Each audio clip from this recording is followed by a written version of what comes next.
It's another FIFA, it's another year, and we're still here asking the same questions. What happens at the end of career mode? We all know there's still a 15 season cap on how far you can actually simulate into the future. There are other sports franchises out there like Madden, NBA 2K, where you can simulate 50, 80 years into the future. Football Manager, you can go thousands of years into the future. And FIFA is definitely lagging behind in this department. In career mode, 15 years and that's it, you're done. So even if you wanted to go ahead and create your own Arsene Wenger / Sir Alex Ferguson type legacy, you couldn't. It's usually one of the first FIFA videos we do every single year. It's become a tradition here for Sir BCHD to time travel as fast as we can, and it is our main overarching goal today as we stumble through to the press conference room with a bloody bird's nest on our head. We'll check in on the current footballing landscape. Has the Super League been formed yet? Has PSG signed every single player in world football? Has Florentino Perez bid £1 billion for Kylian Mbappe yet? So many questions to be answered. We're also going to be finding out who the best players, the best regens, what current players are still going to be playing in 15 years time. Also, we'll be finding out the winners of various European competitions now that the Conference League is involved in the game this year. And who knows, maybe this year we have a goodbye cutscene, a press conference, farewell, testimonial, whatever it may be. It's been the same for about 10 years now in career mode, where you can't go past a certain stage of the game. So hopefully we get a little send-off and a little reward at the end of this. With all that out the way, I'll catch you guys next decade at the end of 2036.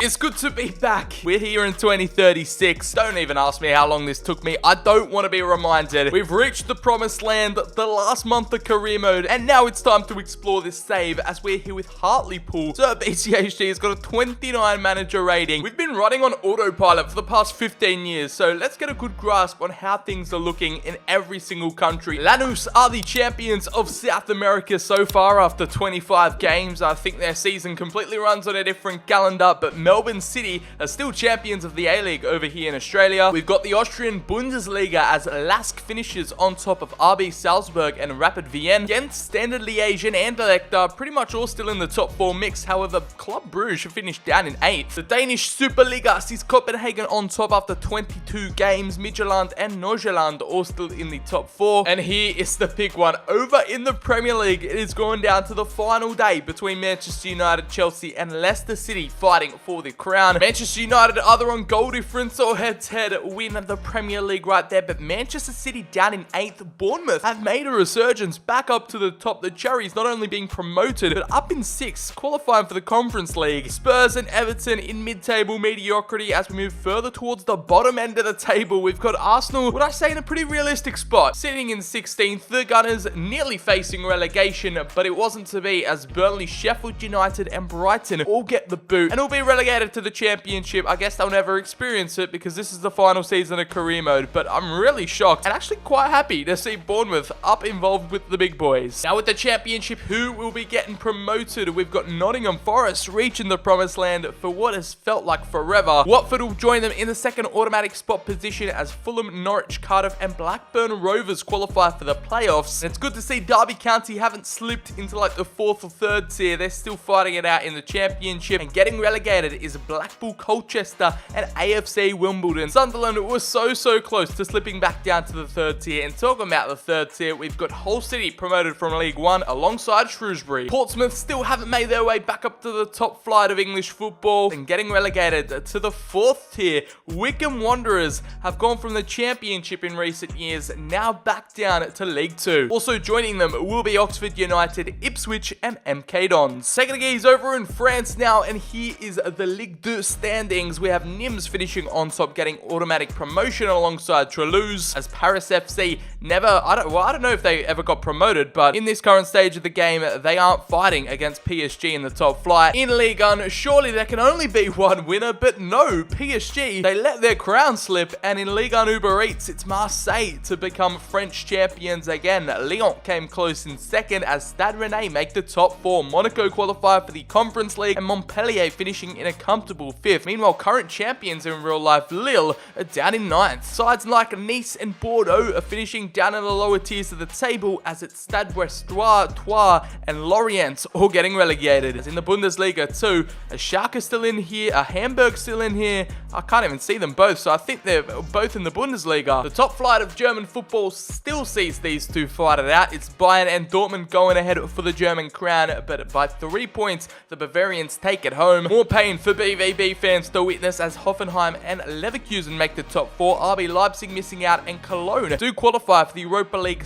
/ Conference League. We were actually looking for them in the second tier, but it looks like they're headed back down there as Hamburg, Hertha Berlin, and Schalke all get relegated. The Indian Super League is in the game. Absolutely beautiful scenes. But now over here in Italia, it is Piemonte Calcio Juventus to finish on top. Meanwhile, Genoa have kind of low-key formed themselves into an Italian superpower again. The oldest club in Italy, one of the oldest clubs in the world, into finishing the top 4. Meanwhile, Torino get that 4th place spot. Lazio, Sassuolo, and Verona all in European finishes, as Salernitana up in 8th. And also Empoli finishing the top 10. Meanwhile, it's Napoli, Atalanta, Milan, and Fiorentina from 10th to 13th. Interesting stuff there. Roma near relegation. And here is the bottom 3. We've got Udinese, Spezia, and Venezia. Roma nearly facing or going back down to Serie B, even if it was in FIFA 22. Over here in the Netherlands, the Eredivisie sees Feyenoord be crowned Dutch champions, as Hercules Almelo comes in second. PSV and Ajax are still in the top 4. Over in Liga NOS, the Portuguese champions are FC Porto, dethroning Sporting Club de Portugal, as Vitória and Marítimo finish in the top 4. We've seen a couple of giants fall off their perch, and we've got the same deal here with Benfica, as they are down in 6th, Braga in 7th as well. In Ireland, after 16 games, it is Drogheda United finishing with 33 points, currently on top. In Romania,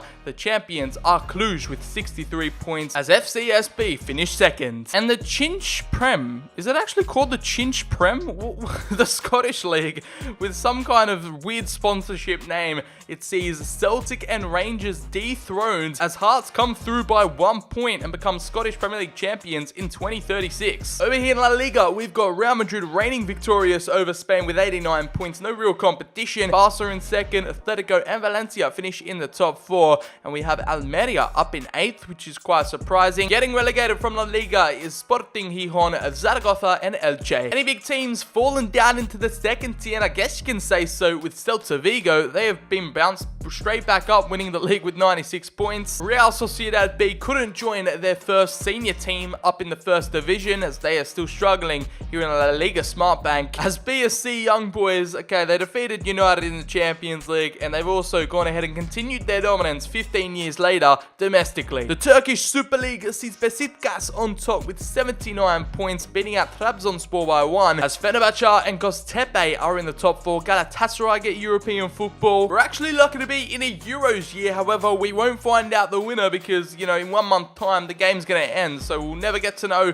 who wins this one out. But it's the old Euros format, plus EA removed a bunch of national teams, so you can barely field a Euros competition, let alone a World Cup. Yeah, I didn't even feel like stopping over in 2032 to check out the current standings of the World Cup, because I think pretty much all the African teams have been removed, a couple of European teams as well, so it doesn't really make for anything. The World Cup in career mode this year is absolutely dead. They only just have enough national teams to qualify for the World Cup, so pretty much every single time all these nations will participate in the World Cup every year without qualification, because there's just not enough national teams anymore. Considering we're in England, we can take a look at the domestic competitions. As in the FA Cup, Manchester City defeat Chelsea in the final 2-1 at Wembley, and the Carabao also see Wolves win it. Okay, interesting there. 1-0 against Leicester at Wembley in the final. Do we really care about the Papa John's trophy? It's Scunthorpe United to take home the prestigious piece of silverware. Now we venture onto the continental scene, as in the UEFA Super Cup, PSG, who probably were the Champions League winners in 2035, win against Sevilla 2-1. Here is the current outlook of the Champions League 15 years later. We've got the likes of Bordeaux, FCSB in the group stages. Torino made it, so they've become an Italian dominant force, I guess. Atalanta still involved. We have Bohemian FC from Ireland. Genk making an appearance. Midtjylland, Leicester back in the Champions League. We've got Oostende, who I believe are from Belgium. I don't even know where they are, but AEK Athens also also making it as well. And then from Spain, we have Getafe in Group H. And who went on to take it out? It was Borussia Dortmund. Leicester City losing another final, and the Foxes take defeat to BVB. They couldn't win the Bundesliga, but they became Champions League winners. And over here in the Europa League, it is another German winner. Arminia Bielefeld win 2-0 against Valencia in the big dance. Any other random teams involved in this new Europa League layout? Liverpool in Group B. They got knocked out somewhere along the way. And over here in the UEFA Conference League, the first time I've ever seen this tournament play out, we have Montpellier winning against Anderlecht in the final 3-2. Such an interesting affair. And guys, if you ever wondered what the UEFA Conference League trophy looks like in 2036, they just binned off the Conference League title altogether. Here are your Champions League winners, Borussia Dortmund, celebrating in front of the Conference League banner. Yeah, I don't know, something's gone wrong. Karimo needs a patch ASAP. Now we're going to take a deep dive into the transfer market. How much more inflated has it become? And it looks like we have multiple transfers in 2035/36 who have just, broken into the £100 million range. And we're going to start off with Matteo Luna, who I probably have no doubt is Messi's regen, moving to Manchester United from Leverkusen for £143.5 million. Second most expensive signing this season has been Everton's own Hendier. The German central midfielder has moved to Roma for £133.5 million. We have the Ivorian centre forward Alain Ndri. He made the move to Atletico Madrid for 128.2. We got multiple £100 million signings right here with Rosario Lorai, the Italian striker, moving to Atalanta from Monaco for 122.6. We've got another Everton player, Montero, Uruguayan centre-back, 89 overall. And then this Aston Villa French left midfielder, Alexandre Boutin. I mean, you guys can guess the region down in the comments below. He is moved to Real Madrid for 107.6. And finally, we've come to the end of the £100 million transfers with Martin Parella making the switch to Manchester United for just over £100 million, just like Sporting Gijon's Florian Hahn, another German centre mid, moving to Roma for 104 mil. More expensive transfers, they're pretty much all regenerated players, youth academy talents, and regens that have just formed throughout this whole entire save. It is going to be different for every single person who simulates to this stage of the game. Can't tell, in FIFA 22, the 2D youth player faces are slightly enhanced. They're just a bit better, as Giovanni Reina actually is still going. The American was at Bournemouth. No wonder why they were doing so well. Now at 33 years of age, arriving at Stamford Bridge for £57.4 million, which is like pocket change. It's chump change in this day and age now. Players going for £100 million a pop at minimum, as we've got another current day player, Adam Holozek, and that is the furthest down we can scroll. The cheapest we can sort by has been £48 million. Now I'm just on the hunt for some of the oldest players. I look back on FIFA 21 and we found someone who was 50 years of age and still playing. It was a goalkeeper. Now no one in that age range is in the game anymore. Oh my god, it has to be a goalkeeper again. We didn't get any 50-year-olds this year, but it's Nick Marsman, the Dutch goalkeeper at Inter Miami, who is 45 and takes the trophy for the oldest current player in the game. But we have the likes of Jordan Much. Who remembers this guy at Cardiff City, playing in the A-League nowadays? He is 44, still kicking it down under with MacArthur FC. They refuse to hang up the boots, and they're still going. Good on them. I'd love to just remove the global transfer network and just have all these free agents scouted, because the free agency is still thriving and alive here in 2036. Look at this. This guy's got a brilliant looking afro. Can they not afford Photoshop in 2036? Same with this guy, Pascual, man. That is an absolute violation, bro. How do they do you like that? Some other teams I wanted to check out that really impressed me in this simulation, or at this stage of the game so far. One of the likes were Bournemouth, who climbed up to 6th. Also had a pretty decent strike duo of Goncalo Ramos, a couple of regens in there, some decent scouting and signings, Matheus Cunha, Josh Silva. The Cherries really know what they were doing. Hendo Masengo as well in their midfield, another young German who they've picked up. And their defense, man, they have got Sven Botman at an 85, Marco Hidalgo, the Argentine centre-back. Like, look at these centre-backs, how their defense are actually pretty solid, and their two goalkeepers, how could you go wrong? Torino, we're another team up and about in the Champions League. The Bulls have pulled through with a pretty decent squad. Antiste in there, young French striker. Can't really see any other ratings, but they picked up Brahim Diaz at the twilight of his career, Alexis McAllister, Yari Vasharin. They've got so much midfield depth and quality going forward. And in their defense, cannot tell, yes, they got Jean-Claire Todibo, Bram Verhoeven. Unfortunately, can't see any other ratings, but they've got amazing squad depth. Arminia Bielefeld also won the Europa League with this squad. Matteo Guendouzi was involved in in the team. Samuele Ricci, who is a really young Italian prospect right now. So Europa League champions was very well deserved. That explains it. They've got an 88 rated goalkeeper, Bjorn Bohom. Really making me work for these pronunciations today. Has potential to be special. He's probably the Manuel Neuer regen. Montpellier won the Europa Conference League with a 33-year-old Xavi Simons. If you know, you know. A channel legend has finally gotten a face scan in FIFA. And how can we forget the Champions League winners in 2036 without Haaland or Sancho? They have found their replacements, Marcos Moreira up top and Adam Keishishan from Armenia. Not too many real-life players in their starting roster. I don't think anyone is a real-life player. I'm going to do my best to scout through as many of the retired players that will be hanging up the boots this season. And for one, we can count Lautaro Martinez at Barcelona. 38, he is finally saying goodbye. Noah Lang at Inter, the young Dutchman out of Ajax's youth academy at 36. This will be his final year. Adam Maida from Norwich, the Irishman finds himself at Sporting Club de Portugal. This was his final season at 35. It's another one. We've got Ian Asagi, the Romanian, has ended up at Udinese. He is 37 and that was his final season. Euro 2020 hero Federico Chiesa at 38. He has ended up at Chelsea,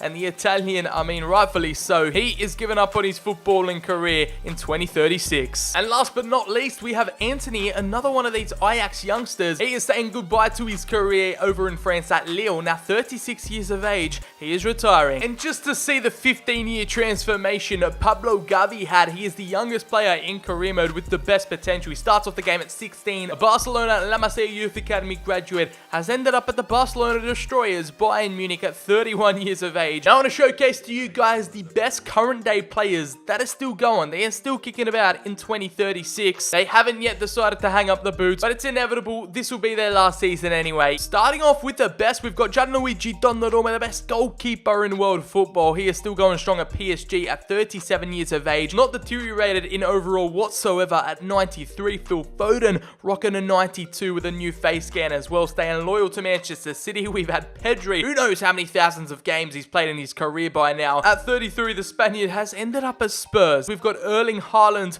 who has moved from Dortmund to Chelsea, which is good because I feel like in FIFA 21, he just never ever moved clubs. He just stayed at Dortmund his whole entire career. And now the 35-year-old Norwegian has maintained that 90 overall, just like Ryan Gravenberch at Leicester. 34 years old now, has maintained that 90 overall. Eduardo Camavinga has pretty much just stayed at Real Madrid his entire career. Florian Wirtz, yet another Chelsea player, and the young German at 33, yet to retire and is still one of the world's best players. Jude Bellingham has ended up at Atletico Madrid. The 32-year-old Englishman playing his football in Spain. We've got Matthias de Ligt at Manchester United, Jamal Musiala, and Ryan Cherky. What a sweet little trifecta there. Jadon Sancho, another one who has stayed loyal to United. He is still going at 36. Moving to the second tier, Dominic Szoboszlai, the Hungarian playmaker, finds himself at Wolves. Jeremy Doku has stayed at Stade Rennais his entire career. Ansu Fati, another one of these La Masia Youth Academy players, Barcelona's number 10, the heir to the throne to Messi, and he just went to the Barcelona Destroyers, Bayern Munich. I don't know how the Barca fans feel about that, but not good, I'm gonna guess. Harvey Elliott has stayed at Anfield his entire career. We've got Mbappe, now reaching 37 years of age. I wonder how many Ballon d'Ors and Champions Leagues he has won throughout his career. Staying at PSG though, he's still one of the best players in the game. Alphonso Davies, now 35-year-old Canadian, and Dane Scarlett never really made it at Spurs. He now made it at Newcastle, still in the Premier League. Kaki, who is a brand new wonder kid. From Manchester City, he swapped allegiances to a darker shade of blue at Chelsea. Nonu Madueke has ended up at Spurs. They're not doing that bad of business here in career mode. We've got Nicolo Rovella, who is one of the best central midfielders in career mode this year. The Italian wonder kid is just absolutely sensational. Thiago Almada, who made headlines a couple years back. The Argentine at Crystal Palace, 35. Mason Greenwood, this is one of the biggest traders I've ever seen. A dog act, a snake to many Manchester United fans if he did this in real life. Waited this long for a game face scan and he's ended up at Man City. Don't know what to feel about that. Kai Havertz still going at 36. Asta Franks, 33-year-old Belgium at Marseille. Karim Adeyemi has ended up at Getafe at 34 years of age. Brian Brobby at Valencia. You've got a bunch of these guys who start off career mode really fairly young and prosperous are now in their low tier 30s. Martin Odegaard, 37 at Manchester United. Alexander Isak. We've got a 38-year-old Dani Olmo at Wolves. And then Nicolo Barella, who is one of the oldest outfield players I've found, who is actually like decent when you start off the game. He is at Barca, 71 overall. And then the rest of these guys, they're veterans at this stage. They're seasoned professionals. And you can take a look at some of the crazy transfers that have happened throughout this career mode save. Hudson-Odoi at Chelsea, still after all these years, with a £195 million release clause. And Pedro de la Vega, the Argentine, has ended up in the free agency. And that is definitely one different looking free agent's jersey. I don't know why they're wearing a Pro Clubs kit, but hey, that's career mode for you on FIFA 22. So just before we end it all and showcase to you guys what happens at the end of career mode, I want to highlight some of the best players in the game right now, and also some of the regens of the elite top tier ballers. I thought I found Messi's regen earlier, but no, Gabriel Lozano popped up, and yeah, this is definitely Messi's regen. Right wing striker slash center forward. He's reached a 94 overall and has ended up at Marseille because he probably retired at PSG. 99 stats all across the board. What more could you want? Unfortunately, he's got the skinny arms glitch, which is annoying, but he is valued at £165.5 million. In his prime, that's his base value. We also do have Ronaldo's regen, who has somehow ended up at Real Madrid. Sandro Henriquez, the striker slash left winger, that's the main giveaway with an £127 million valuation. He's got 99 stats as well. No traits or specialities, which is unfortunate. However, Rafael Araujo is the Brazilian at Inter, and he is Neymar's regen. 92 overall, left wing slash cam, 1-star weak foot, which lets him down. But yeah, dark greens, world-class attributes all across the board. We've got Robert Mroz. I mean, take a wild guess. It's Robert Lewandowski's regen, the Polish striker at Leeds United. Current market valuation at £155 million. We've got the free agent Taufik El Shami, who is Mo Salah's regen, and unfortunately, he hasn't been able to find a club. Up next, we have Virgil van Dijk's regen, who is spawned in at Manchester City, and is pretty much the perfect reincarnation of the Dutchman. 5-star weak foot, dark green stats, absolutely lovely stuff. We've got 2 Uruguayan strikers. I guess you can take your pick. Who is Suarez, who is Cavani, Albert Ray, and Luis Vieira at Wolves. Then we've got Theo Francois, who probably, I don't know, is Lukaku, is some other Belgian striker. We've got Alex Correa, who could either be Edison or Alisson's regen, the Brazilian goalkeeper at Manchester City. He's already 88 overall and is world class. Marseille has an absolutely gun squad, as Ibrahim Lancaster is probably Harry Kane's regen. I'm putting my money on that. No traits or specialities whatsoever, but the English striker, 89 overall, 23 years of age, 2-star weak foot, 3-star skill moves. We've got Niels Kunz, the German striker at Salernitana. We've got Albi Garrett. I don't know whose regen this could be. 21-year-old Englishman. He's currently playing for Monaco and was in the England starting 11. That's how I found him in the team sheets. We've got Alexandre Boutin, Adam Mace, who's a striker slash left midfielder. I'm pretty sure that could be Anthony Martial's regen. Correct me if I'm wrong. At Nice, we've got Yannick Lefort, yet another Frenchman. We're scrolling through the national teams at this point. And Achille Deschamps, the legendary Frenchman himself, has respawned back into their game. Some mediocre type players who are found in the team sheet section. We've got Rosario Lorai, who is the best Italian player in the game, or one of them, outfield anyway. Playing for Atalanta, I believe he is Immobile's regen. Rosario Lombardi, Bianchi was decent as well. Sem Meyer, the Dutchman, centre forward, left wing cam, I'm 100% sure on the money. This is Memphis Depay's regen, who has for some reason spawned in with the long throw-in trait. I feel like this is the one and only regen I have seen actually with a trait. It's kind of refreshing to take a look at, but he's ended up at Werder Bremen. We've got Joao Cancelo's regen, Martin Parella, who we saw earlier in the most expensive transfers list, and then we have the 2 Spaniards, Enrique Castillo and Aigo Canio at Fiorentina. And for some reason, they are either wearing EA boots or these Mizuno black slash dark green boots, even these white Mizuno boots. Why is that a thing? I don't know. They don't know any other brands here in 2036. This is the new wave. Here we go. We've arrived at the day. It is what you've all been waiting for. Have EA surprise us with a new feature, a little hidden Easter egg? I guess we're gonna have to find out. As we've hit end season June 30, 2036, we're going to click the button, and here we go. We've gotten the email, pretty much the same copy and paste email we have seen for the past, I want to say 5-6 years. Hartlepool board have messaged me saying, good morning, the board wish to congratulate you not only for the work at this club, but also on the development of your career as a whole. As we wish you the best of luck in your future endeavors, you will always be a welcome guest at Hartlepool. It's literally the exact same word for word word, bar for bar email, and here is our career summary. We have played a total of, or simulated a total of 858 games, won 289, drawn 212, and lost 357, scoring over 1,000 goals in the process. I went through 7 clubs, only won 1 league title. Our biggest win was a 5-0 win versus Exeter in 2026, and the biggest loss was 5-0 against Leyton Orient in 2027. You can see here, I started at Sutton United, was here for about 5-6 seasons, then got fired, moved on to Port Vale for a while, and then at Hartlepool, I stayed there, got fired, Northampton Town, and then I got fired again, back at Charlton Athletic, Crewe Alexandria took me on, I went to Exeter City,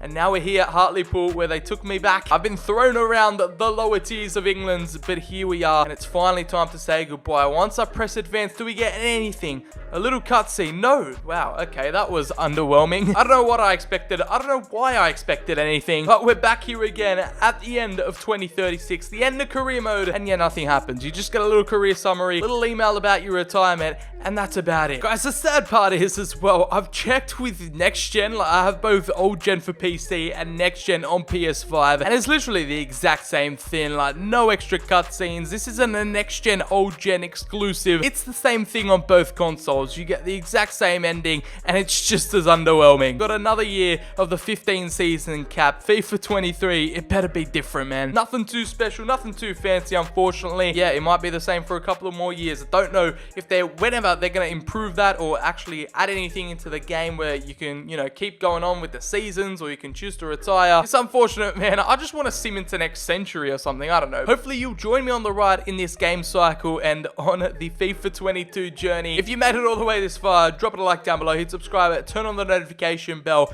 As always, I've been Sir BCHD. Have a great day, and I'll catch you all in the very next video. Much more content coming very soon.